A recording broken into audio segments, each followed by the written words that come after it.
Assalamualaikum warahmatullahi wabarakatuh.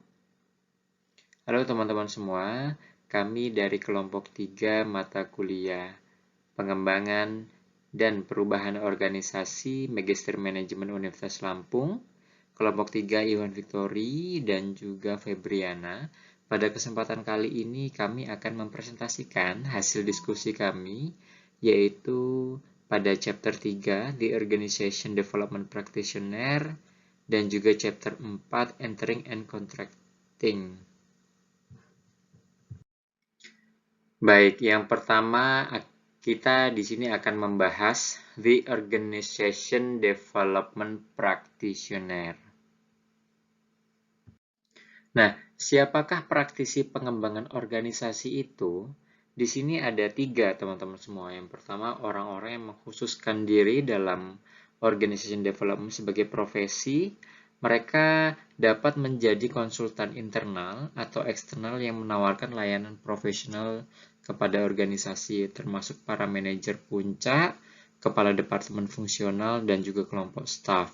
Dan yang kedua adalah orang-orang yang mengkhususkan diri dalam bidang terkait dengan OD. Mereka ini merupakan manajemen SDM, desain organisasi, pengendalian kualitas, teknologi informasi, dan strategi bisnis. Yang ketiga adalah manajer dan administrator. Kelompok ketiga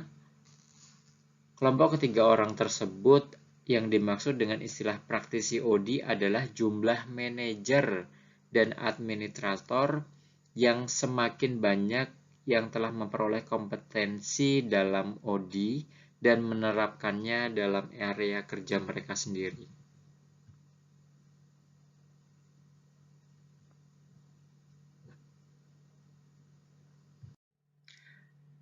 Kompetensi seorang praktisi pengembangan organisasi yang efektif. Ada 3. Yang pertama, keterampilan interpersonal atau kompetensi pengelolaan diri. Meskipun basis pengetahuan dan kompleksitas bidangnya terus berkembang, pengembangan organisasi masih merupakan suatu seni yang manusiawi. Sebagai instrumen utama, diagnosis, dan perubahan, praktisi sering harus memproses informasi yang kompleks dan ambigu serta membuat penilaian yang terinformasi tentang relevansi terhadap isu-isu organisasi. Dan yang kedua adalah interpersonal skill. Praktisi harus menciptakan dan menjaga hubungan yang efektif. Dan yang ketiga, keterampilan konsultasi umum. Organization development dimulai dengan mendiagnosis organisasi atau departemen untuk memahami fungsi saat ini dan menemukan area pengembangan lebih lanjut.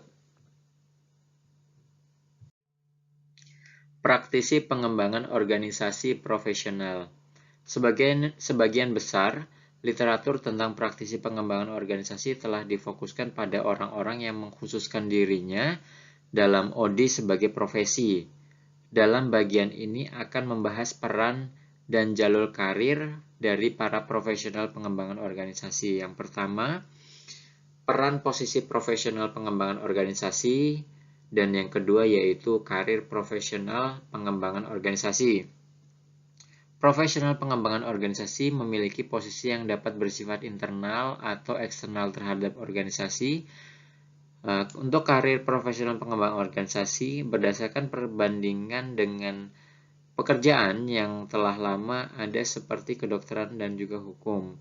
Pengembangan organisasi adalah praktik yang masih baru dan terus mengembangkan karakteristik dari suatu profesi yang mapan, kumpulan pengetahuan bersama, persyaratan pendidikan, kode etik yang diakui, dan aturan serta metode yang mengatur perilaku. Nilai-nilai profesional. Nilai-nilai telah memainkan peran penting dalam pengembangan sebuah organisasi sejak awalnya. Nilai-nilai yang harus memanusiakan organisasi, meningkatkan efektivitas mereka, dan menjaga lingkungan telah mendapatkan dukungan luas dalam profesi organization development. serta dorongan yang semakin meningkat dari para eksekutif karyawan, pemimpin buruh, pejabat pemerintah, dan organisasi global seperti NATO. Selanjutnya yang kita bahas di sini adalah etika profesional. Isu etika dalam organization development berkaitan dengan bagaimana praktisi menjalankan hubungan bantuan mereka dengan anggota organisasi. Praktisi OD dapat membiarkan nilai-nilai pribadi menghalangi praktik yang baik, menggunakan kekuatan yang melekat dalam peran profesional mereka untuk menyalahgunakan.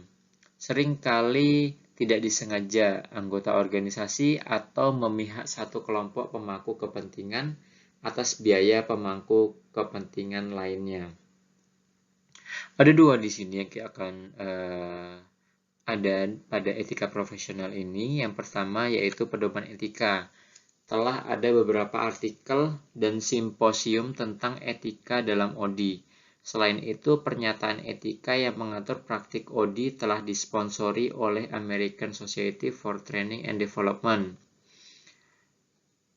Dan yang kedua adalah dilema etika. Dilema etika dapat terjadi dalam organization development, konflik, dan ambiguitas peran dapat menghasilkan 5 jenis dilema, yaitu yang pertama pemalsuan, penyalahgunaan data, paksaan, konflik nilai dan tujuan, dan ketidakmampuan teknis.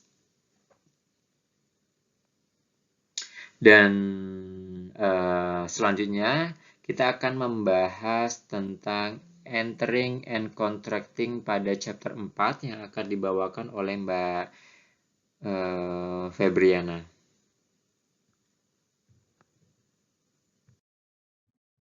Entering and contracting. Bab ini pertama kali akan membahas kegiatan dan isu-isu yang berhubungan dengan Entering and Contracting Organizational Development atau disingkat dengan OD. Kita akan berfokus pada proses kompleks yang melibatkan para profesional OD dan organisasi klien. Berikut penjelasannya. Memasuki suatu hubungan OD. Proses OD umumnya dimulai ketika seorang anggota organisasi atau unit menghubungi seorang praktisi OD tentang potensi bantuan dalam menangani suatu isu organisasi. Anggota organisasi tersebut bisa menjadi seorang manajer, spesialis staf, atau peserta kunci lainnya. Praktisi tersebut bisa menjadi seorang profesional OD dari dalam atau luar organisasi.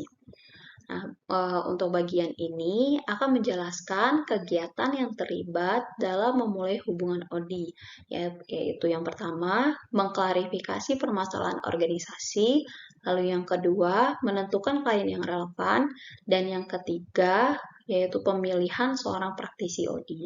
Untuk penjelasan pertama, yaitu mengklarifikasi permasalahan organisasi. Saat mencari bantuan dari praktisi OD, organisasi umumnya memulai dengan masalah yang muncul, isu yang membuat mereka mempertimbangkan proses OD. Ini bisa bersifat spesifik seperti penurunan pangsa pasar atau peningkatan absensi, atau bisa bersifat umum, yaitu dalam bentuk pernyataan, yaitu kami berkembang terlalu cepat atau kami perlu bersiap untuk perubahan yang cepat. Masalah yang muncul seringkali memiliki solusi tersirat atau yang diungkapkan. Sebagai contoh, manajer mungkin percaya bahwa karena biaya yang tinggi, memberhentikan anggota departemen merupakan solusi yang tepat. Mereka bahkan mungkin menyatakan masalah yang muncul dalam bentuk solusi, yaitu kita perlu merampingkan organisasi kita. Lalu yang kedua yaitu klien yang relevan. Aktivitas kedua dalam memasuki hubungan OD adalah mendefinisikan klien yang relevan untuk mengatasi masalah organisasi.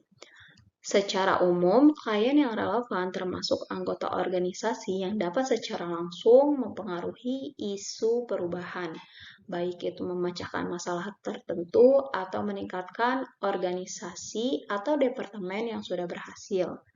Menentukan klien yang relevan menjadi lebih kompleks ketika isu organisasi tidak dapat dengan mudah diatasi dalam satu unit. Lalu yang ketiga yaitu pemilihan seorang praktisi OD. Kegiatan terakhir dalam memulai hubungan OD adalah memilih praktisi OD yang memiliki keahlian dan pengalaman untuk bekerja dengan anggota terkait masalah organisasi. Dalam memilih praktisi OD, isu yang bisa dianggap penting adalah pertanyaan mendasar, seperti seberapa efektif orang tersebut di masa lalu, dengan jenis organisasi apa, lalu menggunakan jenis teknik seperti apa. Dengan kata lain, kita harus memeriksa referensinya. Membangun kontrak. Aktivitas memasuki hubungan organizational development atau OD adalah suatu langkah penting sebagai tahap awal sebelum mengembangkan kontrak OD. Ini menentukan fokus utama untuk kontraktual termasuk pihak-pihak yang relevan. Kontrak adalah perluasan alami dari proses masuk dan menjelaskan bagaimana proses OD akan berlangsung. Biasanya, kontrak menetapkan harapan dari pihak-pihak, waktu dan sumber daya yang akan dikeluarkan, dan peraturan dasar di bawah kondisi apa pihak-pihak akan beroperasi.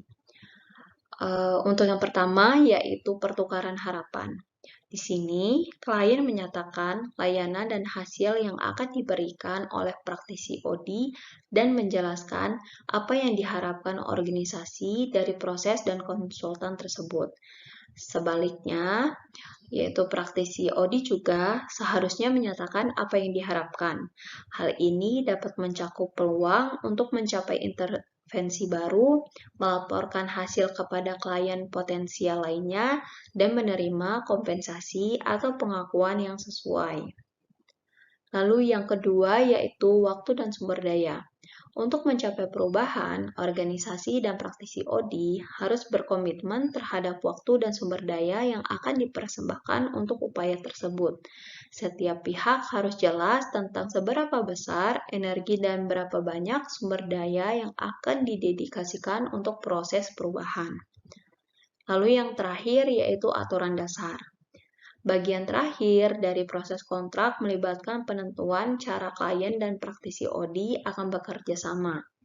Parameter yang ditetapkan dapat mencakup isu-isu seperti kerahasiaan, apakah dan bagaimana praktisi OD akan terlibat dalam masalah personal atau interpersonal, cara mengakhiri hubungan, dan apakah praktisi seharusnya memberikan rekomendasi ahli atau membantu manajer membuat keputusan.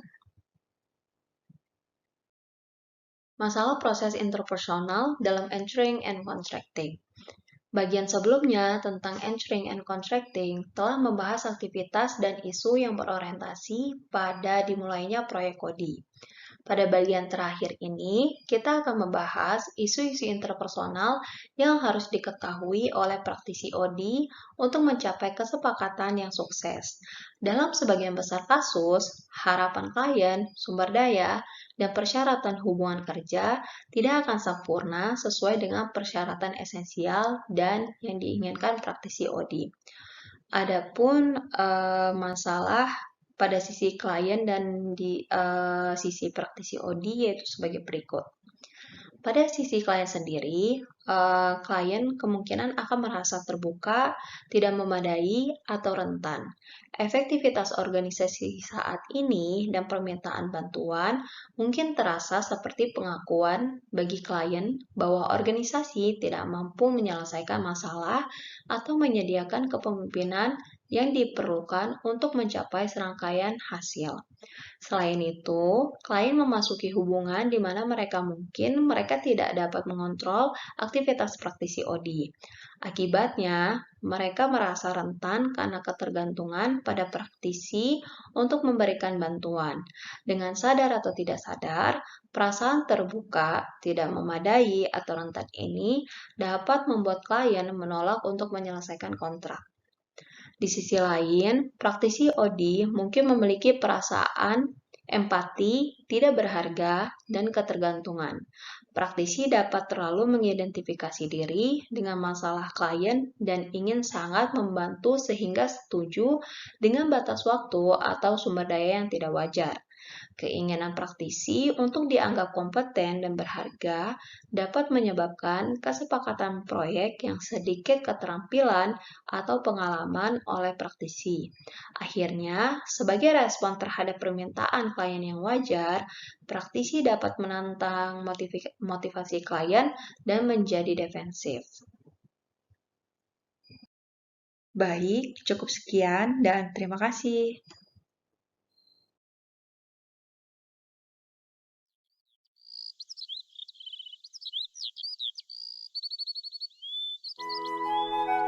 In the heart of the forest, we can find beaver community services.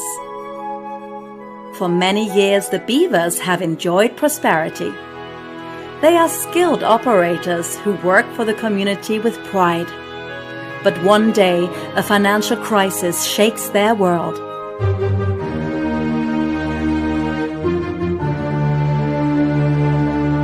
Sales start declining, resources dry up. The beavers expect change, and they grow anxious. Some of the leaders face career choices. Should they stay or should they go?